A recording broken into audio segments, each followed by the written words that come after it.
안녕하십니까. 오늘은 우리 540페이지 있는 개방형과 폐쇄형 보겠습니다.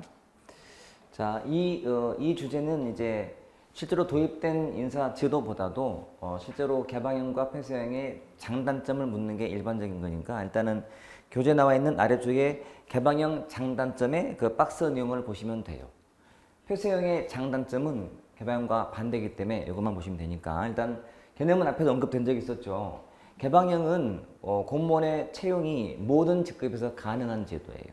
이게 개방형이고, 폐쇄형은 공무원의 신규 채용이 최저급만 되는 제도예요. 자, 그거 알면은 다 풀리게 돼 있죠. 자, 장점은 일단 머릿속에 넣어보세요.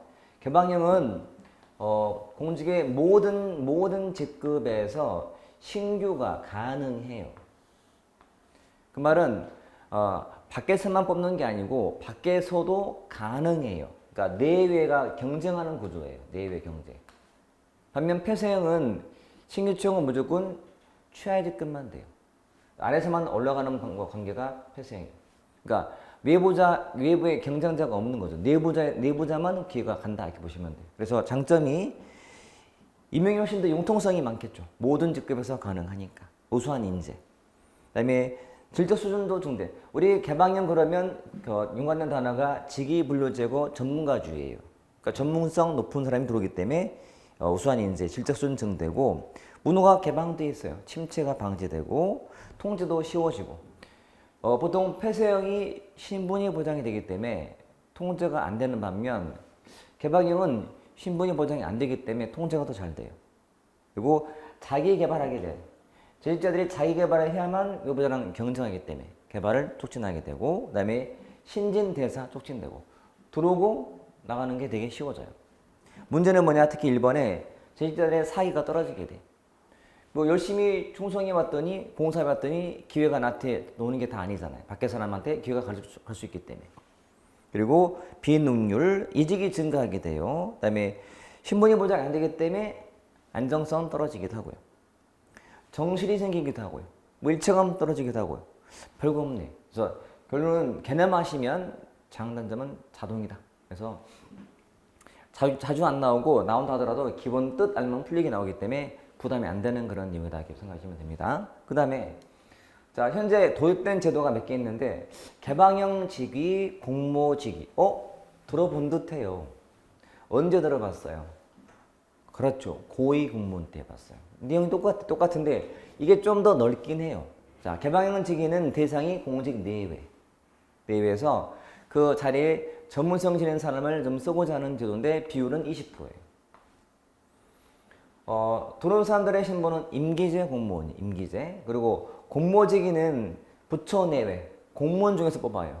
이거는 공직 내기 때문에 공무원과 민간인 둘 다 이게 후보가 될 수 있지만, 여러분 공무원 중에서 부처 내외 뽑는 거예요. 공무원인 사람 중에서 우리 부처 사람과 다른 부처 사람들이 경쟁하는 구조로 보시면 돼요. 비율은 30% 이렇게. 자, 개방형 직위는 개념점을 봐두시되 그 개념에서는 제일 의미 있는 것이 전문성이라는 전제. 내용에 임용권자 등은 해당 기관 직위 중 전문성이 특히 요구될 때, 전문성 동그라미 될 때 바로 아래에 공직 내부나 외부에서 뽑아요. 이게 개방형 직위. 비율은 20%. 밑에 1번 내용처럼 지정해서 동그라미 1번처럼 장관은 고위 공무원단 직위의 20%예요. 그래서 실장, 국장급이 20%가 기본인데 여기는 플러스 2번처럼 과장급도 돼. 개방형 직위는 과장급도 20% 뽑는 건데 그 과장으로 온 사람은 고위 공무원은 아닌 거죠. 봐요. 고위 공무원이 원래는 1에서 3급 정도가 되는 직급이잖아요. 그렇지? 실력국장이니까. 근데 요거는 이제 고위 공무원 때 쓰는 말이고, 지금 개방형 직위는 4급인 과장도 민간인을 쓸 수가 있다는 거예요. 단 이 4급으로 온 개방형 임용된 사람은 고위 공무원은 아닌 거지. 단지 과장 자리에 외부자가 와서 앉아 있는 거예요. 비율이 똑같이 20% 이렇게. 20% 이렇게. 자, 그거 보시면 되고, 그다음 최근에 신설된 조항이 뭐냐면 밑에 동그라미 3번이에요. 자, 장관은 개방형 직위 중 공직 외부의 경험과 전문성을 활용할 필요가 있을 때 공직 외부에서만 몇 줄. 자, 이걸 경력 개방형 직이라고 불러요. 경력 개방형 직인데 대상이 민간인 중에서만 뽑는 거예요. 자, 공모직위는 공무원 중에서만, 개방형 직위는 공직 내외에서, 여러분 공직 외부에서만 뽑는 거예요. 공정하네, 그렇죠? 공직 외부에서만 뽑고, 공직 내부에서만 뽑고, 여러분 내외에 다 뽑고 이렇게 개방형 직위할 때, 그게 신설되었다. 그 좀 보시고 넘겨보시면 나오는 임용 그 절차 있잖아요. 저 방법참. 그 동그라미 2번처럼 다음 페이지에요. 542페이지에 양가로 5번에 임용 방법에 동그라미 2번. 개방직위에 임용되는 공무원은 임기제 공무원이고 그 기간은 밑에 동그라미 1번에 그 임용 기간은 5년 범위에서 최소한 2년 이상으로 한다. 그 정도 체크하시고. 우측에 공모직위는 임용권자 등이 효율적인 정책을 위해서 공직 내부, 외부 공무원 중에서 뽑는 거예요. 밑에 비율은 30%. 참고로 과장급도 공모직위로 20% 해요. 20%. 자, 그것 좀 받으시면 되겠다. 이미 잘 몰라요. 이게 처음에 요 개방직위나 공모직위가 DJ 정부 때 도입됐던 거고 그 다음에 참여정부 왔을 때 이거를 포함시켜 만든 것이 고위공무원단 제도였어요. 따라서 이 제도 자체가 고위공무원단 속에 흡수가 돼버린 거예요. 흡수가 쫙 되고 남아있는 게 과장급 정도. 그래서 굳이 이거를 묻지 않더라도 고위공무원을 묻게 되면 자동으로 묻는 격이 되어서 지금은 그렇게 자주는 안 나와요. 그래서 결론은 개방형, 폐쇄형의 기본 특징을 알자 이거지. 예제 보시면 예제도 그런 내용이에요. 개방형 인사와 폐쇄형 인사의 설명으로 옳지 않은 것은 1. 개방형이 일반가인가요? 아닌데 전문가인데 다 바로 나오잖아요. 자, 개방형 직위분류제 전문가주의는 신분 보장이 안 되고 폐쇄형 계급제 일반가주의가 신분 보장이 되고 거의 자동으로 딱 해놓으시면 돼요. 그럼 답은 금방 풀리게 되겠다. 자, 이보다도 진짜 중요한 것이 나와. 그게 계급제랑 직위분류제예요.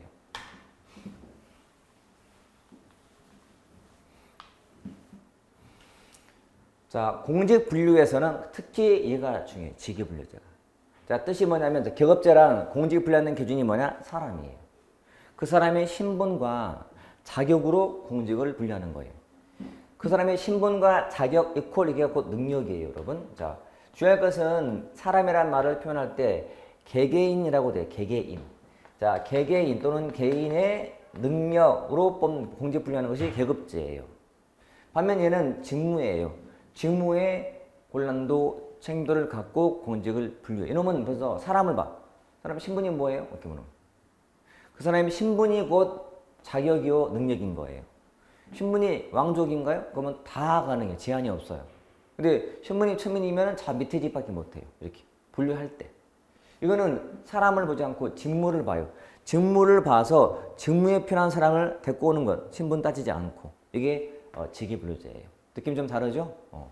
왠지 어감이 계급제랑 얘랑 어디가 좀 농업사회적 냄새가 심해요. 농업사회, 신분사회, 산업사회.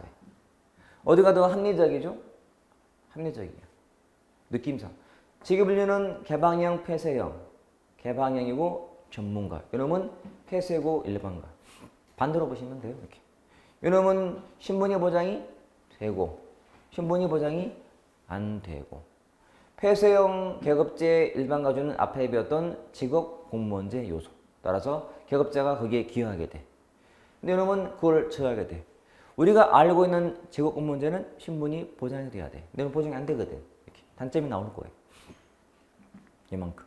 꼭 기억하세요. 계급제, 폐쇄형, 일반가 세트처럼 같이 보자. 개념은 사람의 신분으로 공직을 분류한다. 이렇게 보시면 돼. 그게 이제 의에 나오죠.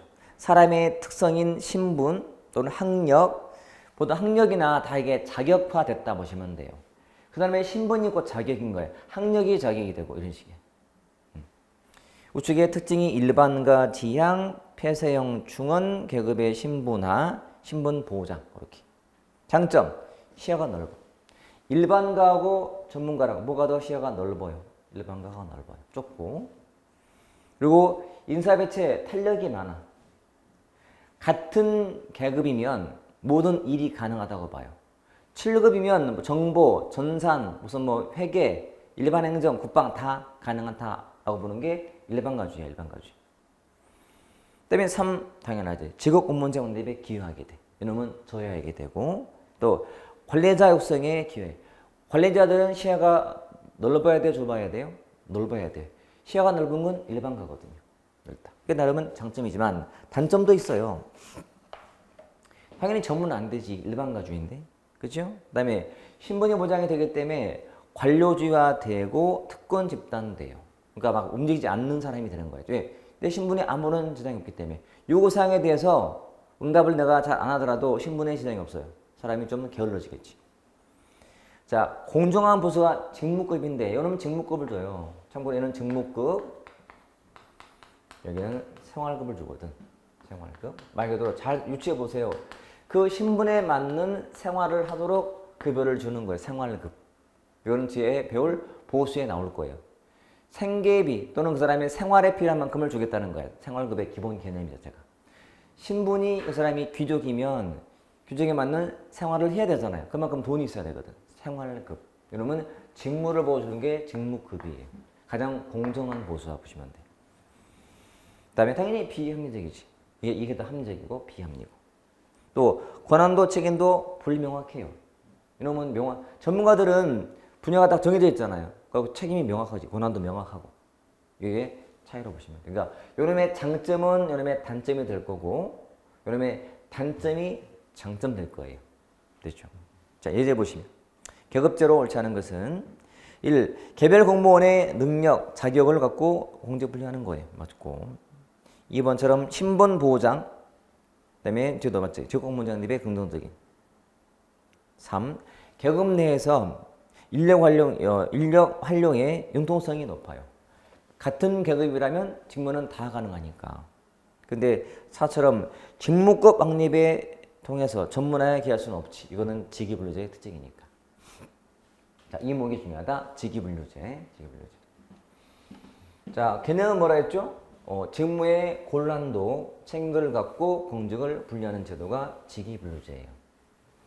자, 구성 요소가 있는데 직위부터 쭉 나와. 굉장히 어려워 보이죠, 여러분? 교재는 5, 4, 7페이지 나와 있는 그 박스인데요. 이거는 정말 중요해서 이건 별 3개짜리. 이것만 따로 봐도 3개짜리예요. 이 구성 요소가 정말 많이 나오고 꼭 알아두셔야 돼.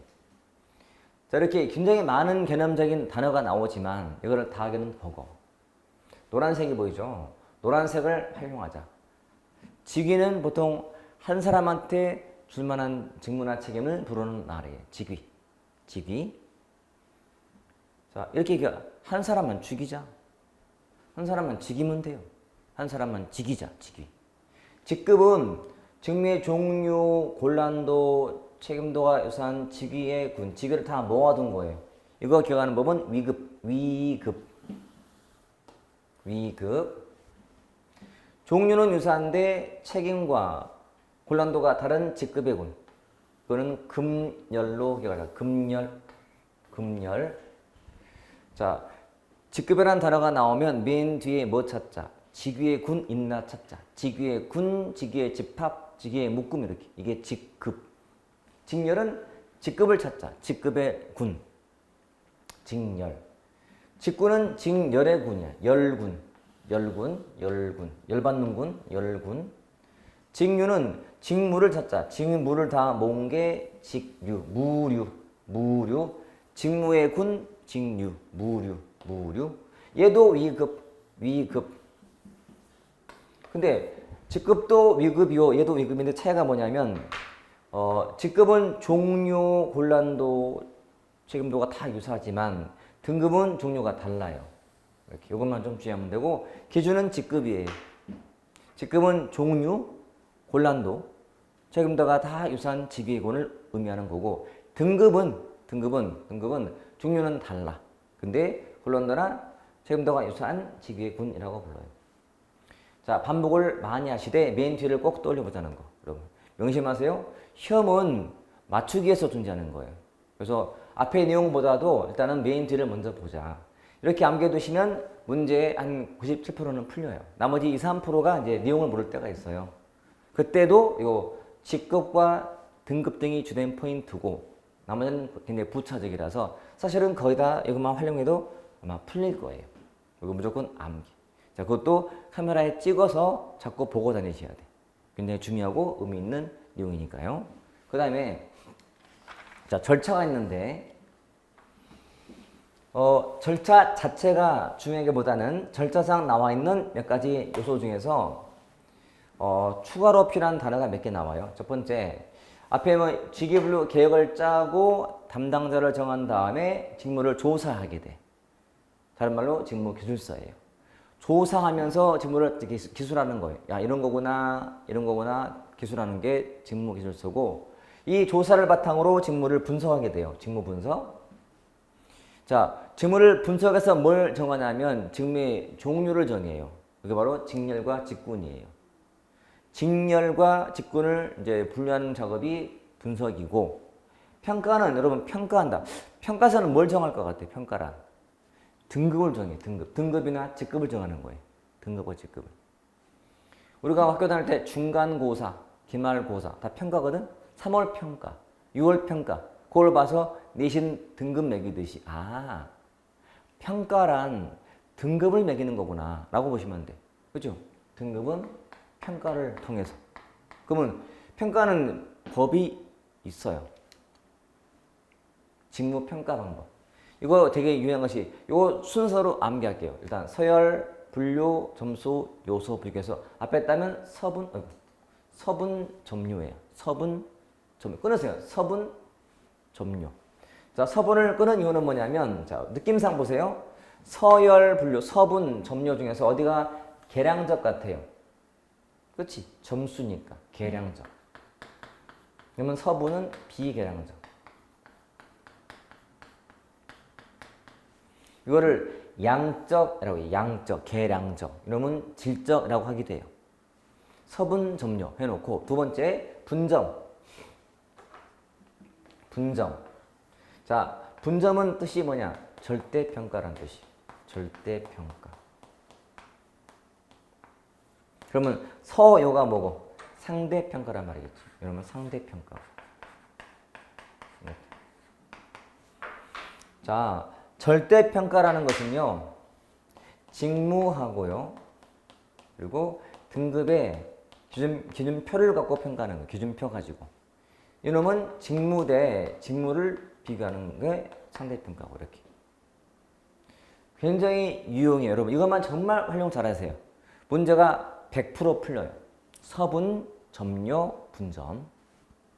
그리고 이 순서가 개발 순서예요. 가장 일찍 고안되었고 가장 늦게 고안되었고 이런 식으로. 그렇죠?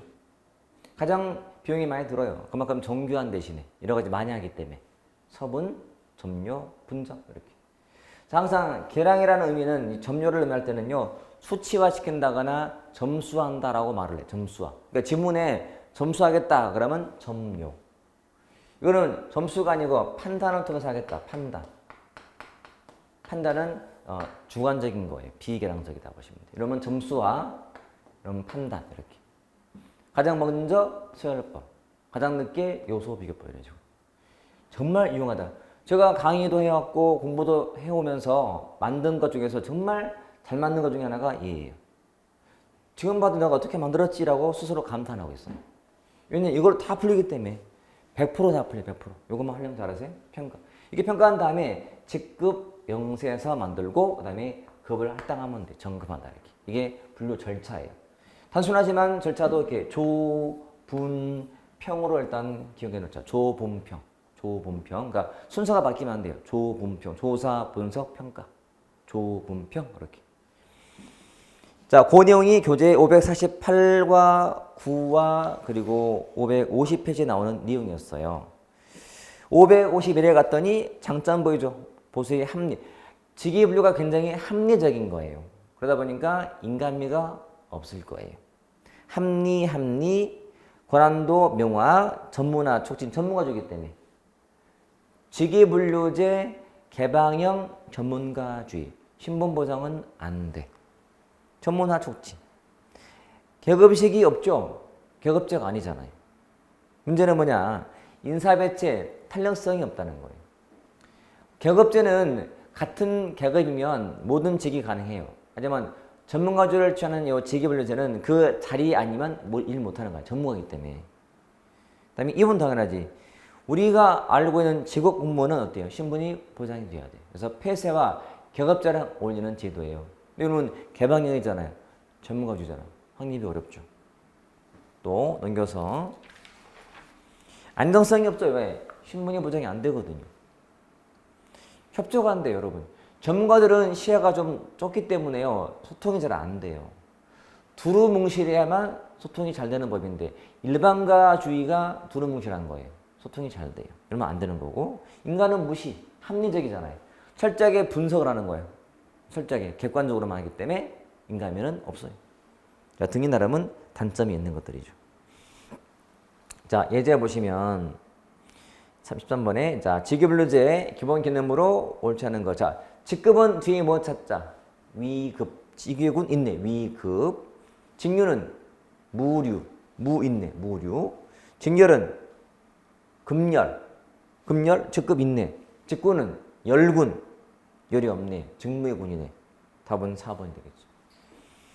14번도 옳지 않은 것은 조직 및 직무 변화에 적절히 대응할 수 있고 인사관리에 탄력성이 높아요? 아닌데? 이거는 계급이죠. 전문가들은 한 자리에 딱 박혀버리면 딴 데 가서 할 수가 없어요. 전문가이기 때문에. 전문가적 무능처럼. 따라서 인사 배치할 때 탄력이 떨어지게 돼요. 그거밖에 안 되기 때문에. 나머지 수요 파악, 3처럼 확립 저해 어렵게 만들거나 또 전문화된 관리가 가능해지고 무난한 용어들이죠. 자, 다시 한번 직위분류제 개방형 전문가주의 신분 보장은 X. 따라서 이 직업공무원제 확립을 어렵게 만들 거예요. 어렵게. 기본은 항상 세트로 있다 보시면 돼요. 자, 여기까지가 공직 구조의 설계 내용이었다. 아무튼 중요한 것이 계급제랑 직위분류제. 특히 직위분류제 매우 중요하니 정말 복습을 많이 해두셔야 됩니다. 자, 그 다음에 이제 임용 가보시면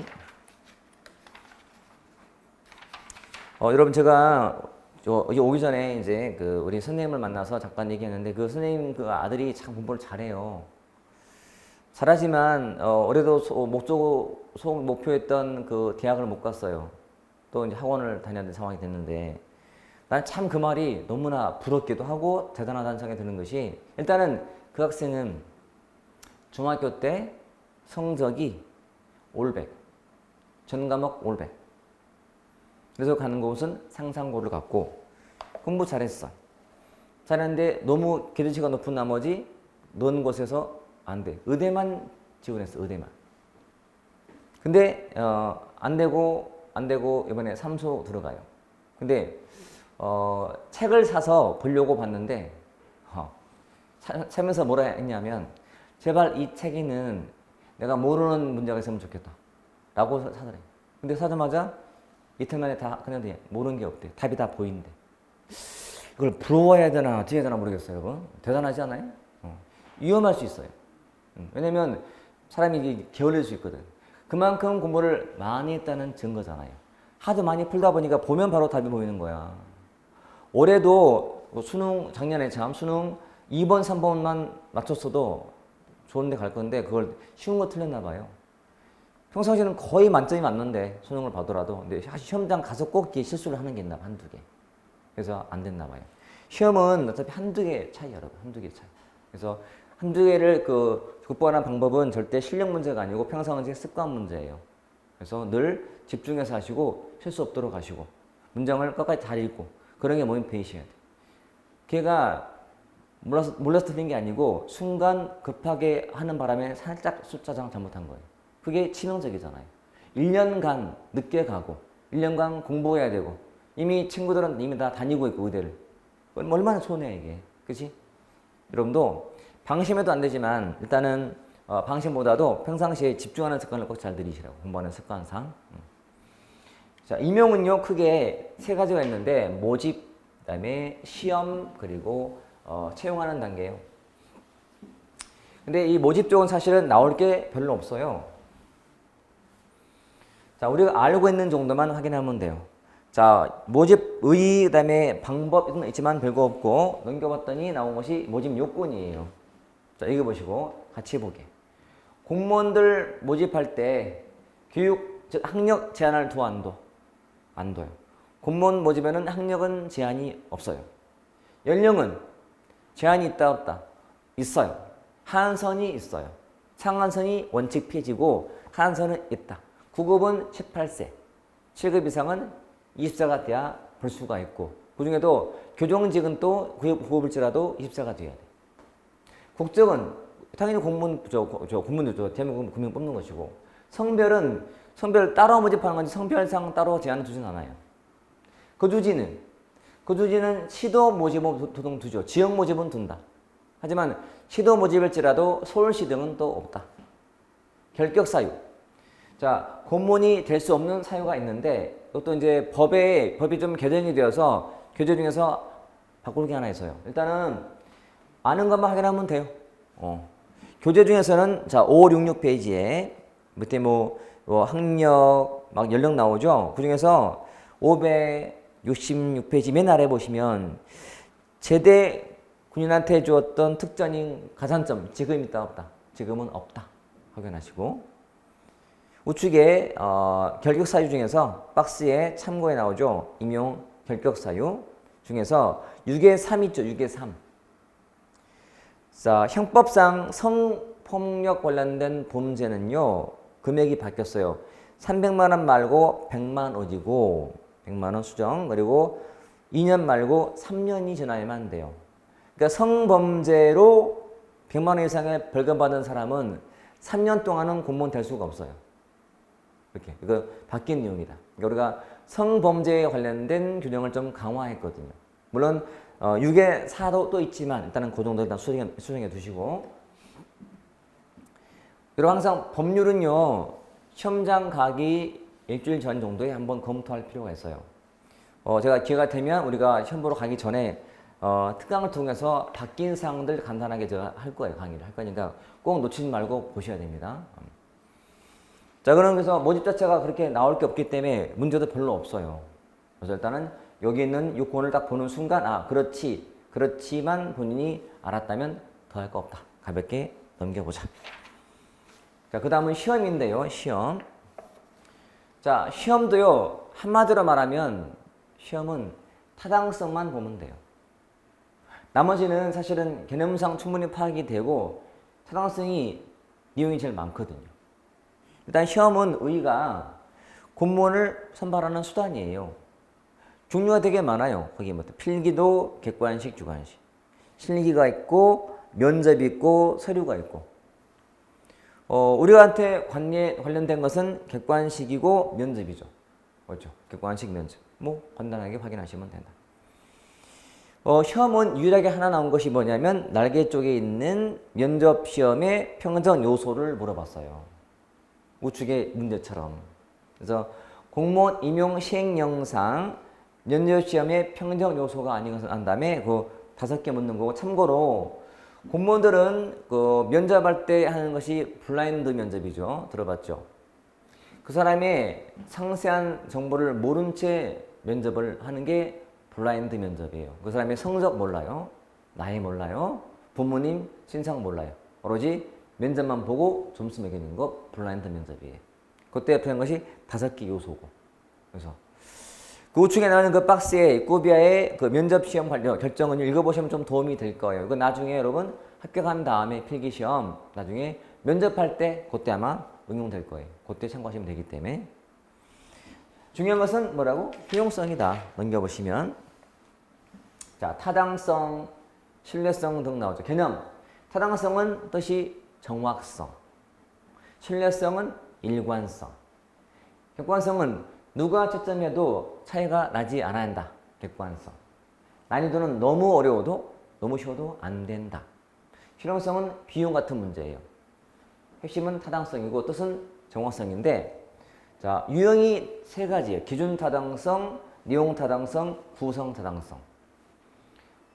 타당성은 시험이 그 사람의 능력을 정확히 측정했는가 이거예요. 이게 타당성인데 한마디로 정확성이란 말은. 종류가 세 가지. 기준 타당성. 그 시험이 기준으로 정확한가 이거예요. 저 어떻게 알아보냐면 시험 성적과 근무 성적을 비교하면 돼요. 시험 성적이 좋은 사람이 근무 성적이 좋았다면 그 시험은 기준으로 타당해요. 이런 말이에요. 시험 성적이 좋은 사람이 나중에 근무 성적이 좋았다? 근평이? 그러면 이 시험은 정확한 거지. 정확히 능력을 측정했던 거예요. 그 당시. 이게 기준 타당성.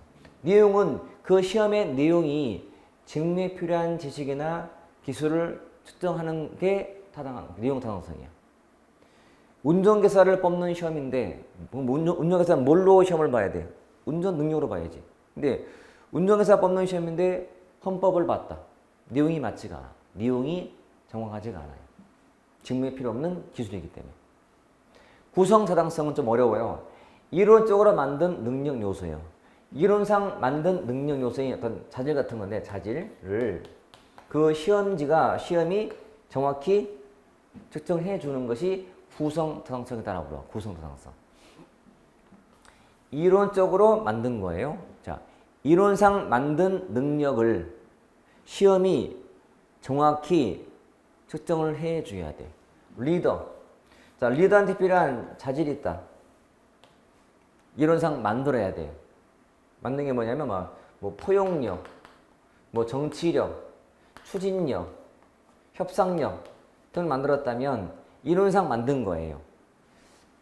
시험이 이것들을 측정을 정확히 해줘야 돼요. 그게 구성 타당성이다라고 불러요. 좀 어렵죠? 그래서 잘은 안 나와요. 가장 기본은 이 둘이 나오는 거고. 그럼 또 한 가지. 그 시험과 근무 성적 간의 관계로 알아보는 것이 기준 타당성인데 검증법이 있어요. 두 가지. 자, 예측적 타당성 검증과 동시적 타당성 검증이 있다. 예측적 타당성 검증, 동시적 타당성 검증. 뭐냐면 어차피 둘 다요. 시험 성적과 근무 성적 갖고 해보는 거예요. 차이가 뭐냐면 시험 보는 시점이 같냐 다르냐예요. 2015년도에 시험을 봐서 공무원 된 사람이 이때 시험 1등이었던 사람이었어. 수성했던 사람이에요. 2019년도에 근무 성적을 봤더니 이게 1등이라면 그 시험은 예측을 정확히 하는 거지. 기준으로 정확해요. 이때 들어올 때 성적이 1등인 사람이 나중에 근무 성적도 1등이라면 그 시험은 정확히 예측한 거잖아요. 예측적 타당성.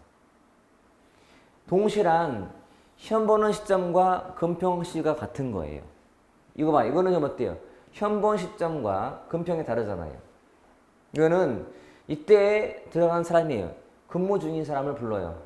자, 제2자를 불러다가 시험을 치르게 해. 시험 한번 봐보세요. 시험 1등이었어요. 그 중에서. 근데 이 사람이 근무 성적이 1등이라면 이 시험은 현재도 타당하다 뜻이야. 현재적 타당성이야. 현재 정확히 측정한 거야. 이해되죠?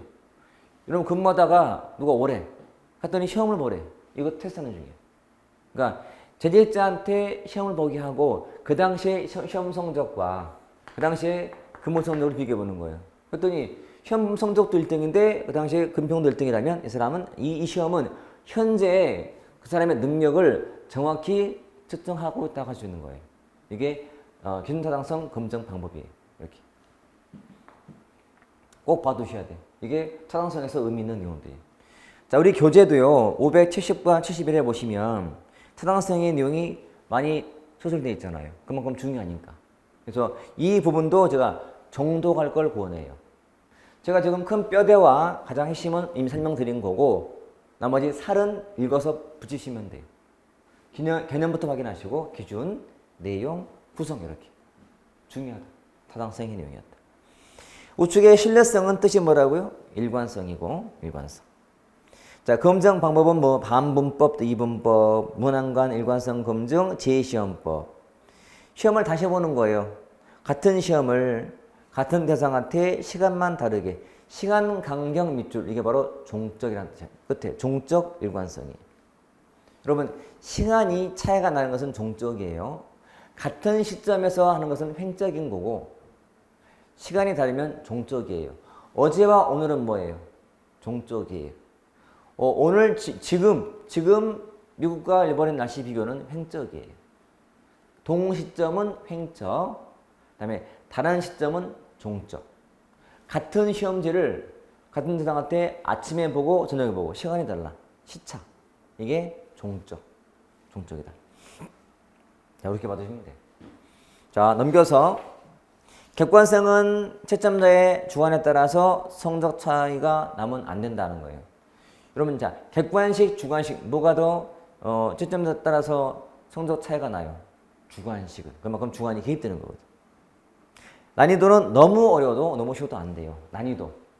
시험이 너무 어려워서 거의 못한 쪽에 몰려있다거나 대다수 수험생들이 너무 쉬워서 잘 된 곳에 몰려있거나 그러니까 평균이 막 90그래 문제가 있는 거야. 평균이 30이래 좋은 게 아니야. 뭐가 좋아요? 정규 분포가 나오고. 이게 좋은 시험인 거지. 정규 분포. 종 모양 되게. 자, 실용성이라는 거는 그 내용처럼 시험의 실시나 채점은 어려움과 쉬움과 이런 여부예요. 이게 실용성의 문제다. 실용성. 여러분 직원을 한 명 뽑는데 그 시험 내는 출제 비용이 만약에 1억 들었다. 실용성이 떨어지는 거지. 그렇지? 한 명 뽑는 시험이라면 한 100만 원 왔다 갔다 해서 뽑아야지 그게 경제적이잖아. 이게 실용성이다 보시면 돼.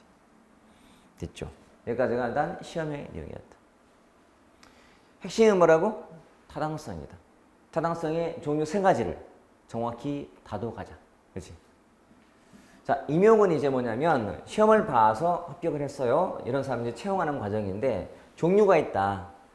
꼭 틀을 잘 잡아놓을 것. 외부 임용, 내부 임용이고 외부는 다시 나누면 공채, 경채. 이게 내용상 특채야, 특채. 자, 특별 채용을 갖다가 이거는 명칭을 바꿨어요. 경력 경쟁 채용으로. 그러니까 경력자를 뽑는 거예요. 그들끼리만 경쟁하는 거예요. 우리 가끔 보면 소방직에도 특채가 있지, 특채. 어떤 사람 뽑는 거지? 뭐 특전사 출신 뽑는 거예요. 특채할 때. 뭐 대학 전공자를 뽑는 거예요. 특채할 때. 경력자를 뽑을 때가 하는 말이에요. 자, 내용상은 나온 적은 거의 없어요. 공채, 경채. 내부 임용이 중요한데 내부로 다시 나누면 수평과 수직이 나오고 수평적은 동일 등급이나 동일 직급 내에서 움직이는 거예요. 9급, 9급 움직이는 거예요. 이게 수평적이에요. 수직은 직급이 바뀌는 거예요. 그러면 첫 번째 전직은 뭘까요?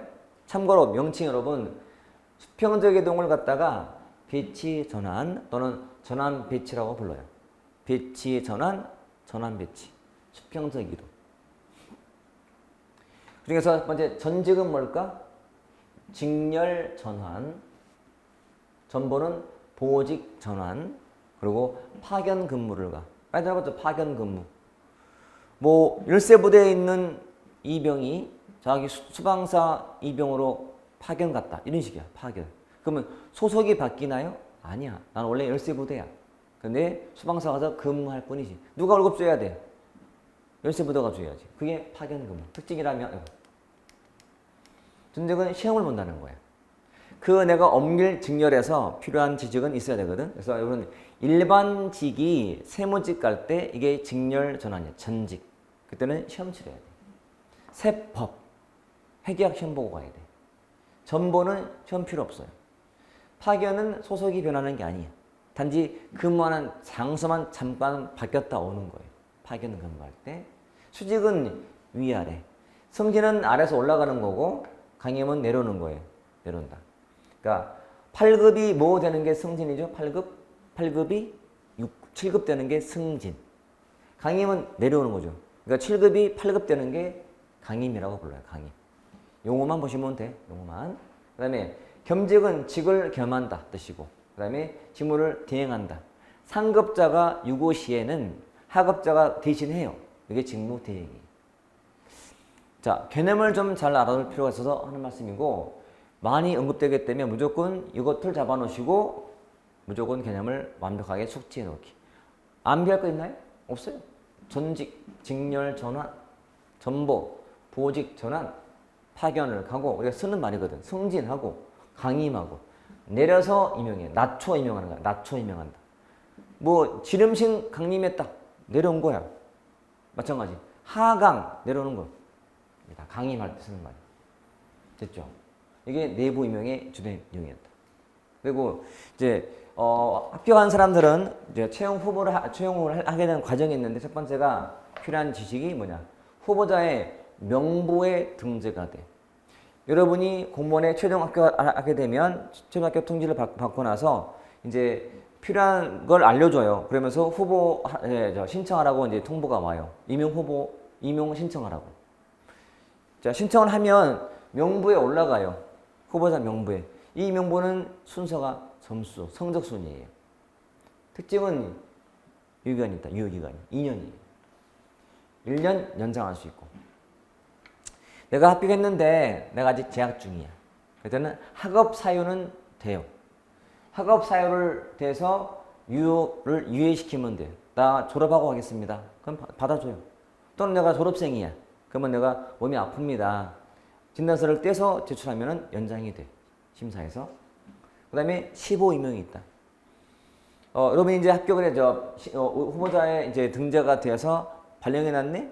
여러분 그러면 월요일자로 어디로 출근하라고 왔어, 연락이. 그러면 내가 첫 출근했지? 그때부터는 15야, 15. 15는 시험 삼아서 보직을 주는 거예요. 아직은 정규 공무원이 아니에요. 신분이 보장이 안 돼요. 안 돼. 그리고 기간이 있다. 5급은 1년이고요. 6급 이하는 6개월이에요. 15를 거친 다음에 정식 발령이 나요.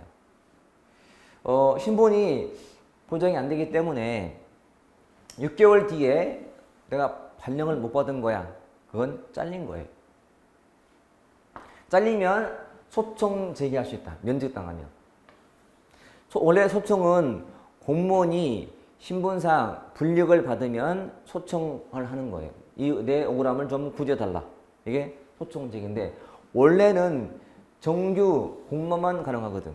근데 이것도 가능해. 15도 받아주고 있다. 소송 제기. 물론 15 기간을 끝나고 나서 발령이 안 된 경우는 제 역사는 본 적은 없어요. 다들 어차피 돼요.